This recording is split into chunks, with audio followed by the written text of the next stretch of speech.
«Хватит кормить оккупанта». С таким лозунгом 3 года назад, 20 сентября 2015-го, началась торговая блокада Крыма. Ее инициировал Меджлис. Лидеры крымских татар решили прекратить торговлю с врагом. Из Крыма и на полуостров пропускали только легковые автомобили, полностью перекрыв движение грузовиков. Как все начиналось и какими были последствия этой акции, расскажут мои коллеги.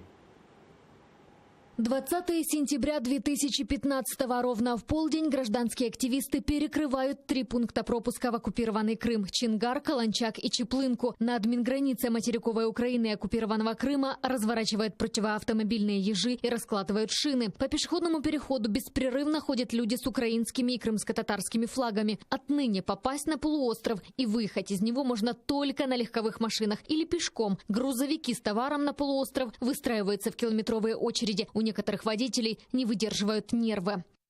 Куда мне? Вот сейчас стану, буду жить. Мне до Геницка доехать, я там живу.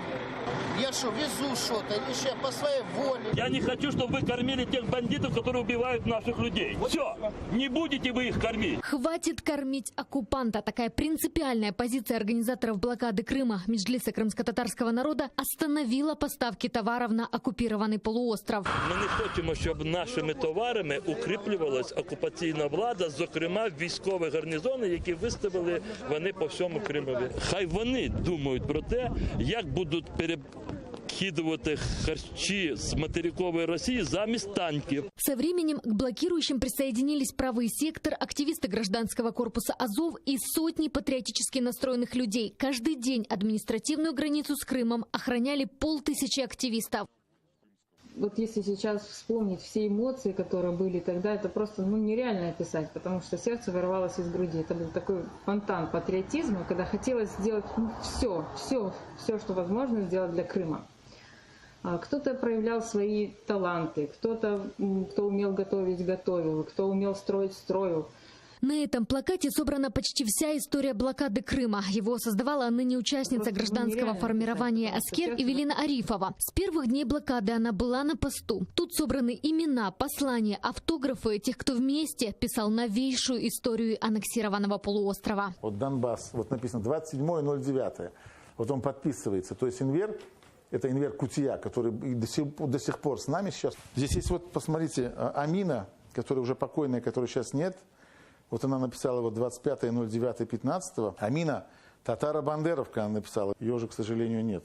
Здесь есть вот Азов, правый сектор, вот Воробей, Казак. Самый патриотической Украины. Здесь Мелитополь, до этого вот Айдар, вот Энвер Айдар. Здесь с Турции приехавшие Крым, Бзым, Сербес, Туркле, Сербес, Оладжах. Ленур Ислямов, организатор блокады, вспоминает, что в эти дни телефон просто разрывался от звонков людей, желающих помочь. Люди звонили, говорили, держитесь. Люди звонили, говорили, давайте, куда вам перечислить деньги. Надо вот отдать должное тем людям, которые приезжали и работали совершенно как волонтеры, поварами, помогали, мыли, убирали, накрывали. Это же огромный труд. Врачи. Приезжали врачи, которые оставались с нами. По-моему, только родов не было, но у нас даже свадьбы были там. Действительно, это была энергия. Люди горели все. Однако такой энергией горели не все. Тогдашний украинский бизнес, который имел тесные отношения с уже аннексированным Крымом, никаким образом не хотел терять миллиардные доходы. Поэтому угрозы организаторам блокады сыпались каждый день. Нам доставали визитки каких-нибудь сотрудников спецслужб там, в фурах и говорили, вот, пожалуйста, мы от него. У Януковича уже не было, а бизнес еще работал по этим законам, по всем. Я еще все-таки вырос в таком времени, создавал бизнес в такое время, когда было такое бандитское время. Поэтому, когда люди угрожают, я таких людей не боюсь. Гораздо сложнее люди, которые молча делают свои дела. Лидер крымско-татарского народа Мустафа Джемилев тогда, в 2015 году, был в аварийгарде блокады Крыма. В истории мировых войн такого не было, чтобы страна, часть которой оккупировали, продолжала бы поставлять все необходимое для оккупантов. Это происходило потому, что очень многим людям здесь наплевать на территориальную целостность своей страны, на достоинство страны. Главное для них было заработать. Пустые полки в магазинах, рост цен на рынках. Украинские товары перестали попадать в Крым. Спустя 2 недели от начала блокады начали падать высоковольтные линии, которые поставляли электрику на полуостров. 22 ноября неизвестные повредили последнюю вышку. На следующий день оккупационная власть объявила в Крыму чрезвычайный режим. Погас свет, выключилась мобильная связь. Люди не вышли на работу.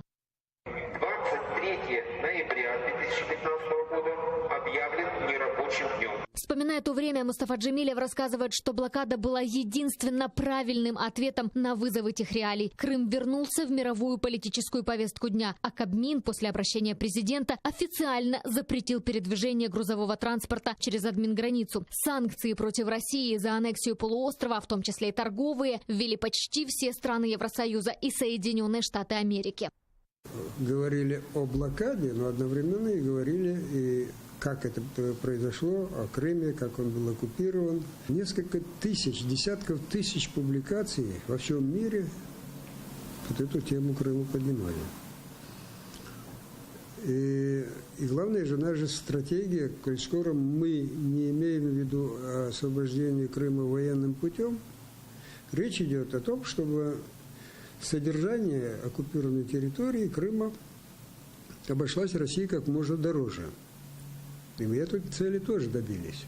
31 декабря активисты сняли все блокпосты на пунктах пропуска с оккупированным Крымом. Еще через год торговую блокаду Крыма в Украине и в мире назовут первым, самым действенным шагом к началу деоккупации. Но впереди еще много шагов, главный из которых – предоставление крымским татарам автономии. Вот этот вот темп, который шел с блокады, нам нельзя сбавлять. Телеканал ЛТР, который каждый день делает новости информационные, это как информационный снаряд, который вылетает с материка и бьет прямо в цель. Потому что мы говорим правду о том, что происходит в Крыму.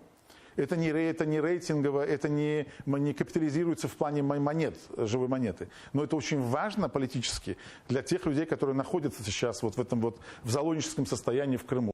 Татьяна Сулей, Эльвина Сейдбулаева, Заман, АТР.